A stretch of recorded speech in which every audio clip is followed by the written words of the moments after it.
Bonjour à tous et bienvenue à mon émission Cuisinons avec Chef Gérard.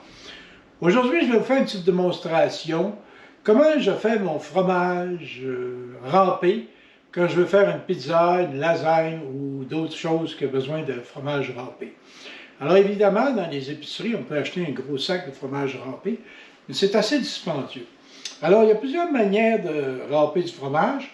Premièrement, je vais utiliser aujourd'hui du fromage mozzarella en briques, Petit Québec, que j'ai pré-coupé en morceaux. On peut utiliser la fameuse râpe plate, comme ceci ou comme cela, mais ça colle et ça prend beaucoup de bras. Une façon de simplifier la chose est de mettre le fromage 15 minutes avant dans le congélateur. Il va être beaucoup plus facile à râper parce qu'il va être moins mou. Vous pouvez utiliser ce qu'on appelle un box grater. Ça, c'est un des meilleurs. C'est un cuisineur. Mais encore là, ça colle, ça bave, c'est dur à nettoyer. Vous pouvez mettre un peu d'huile palme sur les appareils. Ça va les rendre un peu plus glissants et le fromage va moins adhérer. Mais c'est encore une solution de bras et c'est une solution que vous allez avoir beaucoup de gommage, de pactage de fromage. C'est pas très amusant à utiliser. Le pire, c'est les robots culinaires avec les disques pour râper le fromage. Vous allez avoir du fromage qui va s'accumuler entre le disque et le couvert. Quasiment 10 à 20% du fromage va être emprisonné entre le couvert et le disque. Et franchement, ce n'est pas une façon économique de râper du fromage. Là, je vais vous montrer la bonne chose. C'est une belle petite râpe rotative que vous pouvez acheter sur Amazon ou dans un magasin. Vous avez ici la photo du produit et de la boîte. Alors, elle vient avec des disques détachables qu'on peut changer. Ici, j'ai un format gros pour mon mozzarella. Il y a un format plus petit et le format en lamelles. On l'applique habituellement sur un comptoir ou sur un dessus de poêle vitré et il est muni d'une ventouse et ça tient très bien. Alors, pour l'utiliser, on fait seulement lever le couvercle. On place quelques morceaux de fromage et on tourne. Évidemment, il faut le mettre dans le bon sens. Hein? Je vous l'ai dit, j'ai radé la gaffe. Ici, vous voyez comment j'en ai obtenu dans un très peu de temps. Je vais finir le tout. Et après, je vais vous montrer la beauté de l'appareil. J'en ai besoin pour 2 pizzas ce soir. Donc, je vais en faire un petit peu plus.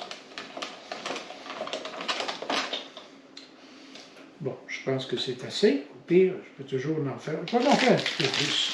Si vous permettez, je vais prendre un couteau. Je vais couper l'emballage. Et je vais mettre l'autre morceau dans l'appareil.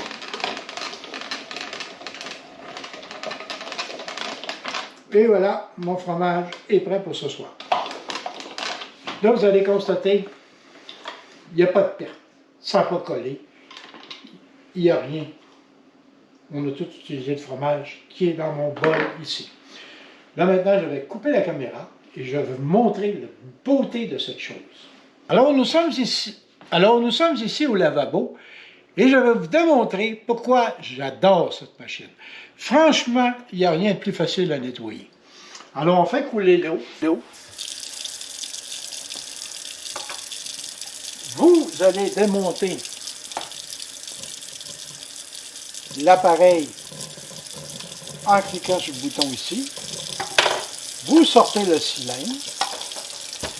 Vous prenez une petite brosse avec un peu de savon.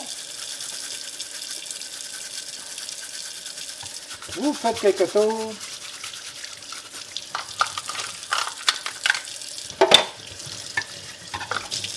Et voilà, c'est propre. Si on ne s'est pas sué à la tâche, avec une robe plate, fiez-vous à moi, vous auriez frotté pendant 15 minutes. Pour le reste, c'est simple. On met un peu d'eau dedans. On met un peu de savon. On prend un petit tampon à nettoyer. Je n'ai pas le mot exact. Récurer. Un tampon à récurer. Vous le passez dedans. Vous le rincez. Vous mettez le tout. Vous nettoyez le piston, le couvert. Vous mettez le tout à sécher et c'est fait. J'espère que vous avez trouvé ça intéressant. Vous avez ici un lien pour acheter le produit et aussi dans la description de mon vidéo, vous avez un lien pour chez Amazon pour acheter le produit. Alors, je vous remercie d'avoir assisté à cette petite démonstration. J'espère que ça va être très utile parce que ce petit appareil-là, pour 40 $, franchement, ça va vous sauver bien des maux de tête. Alors, merci et à la prochaine.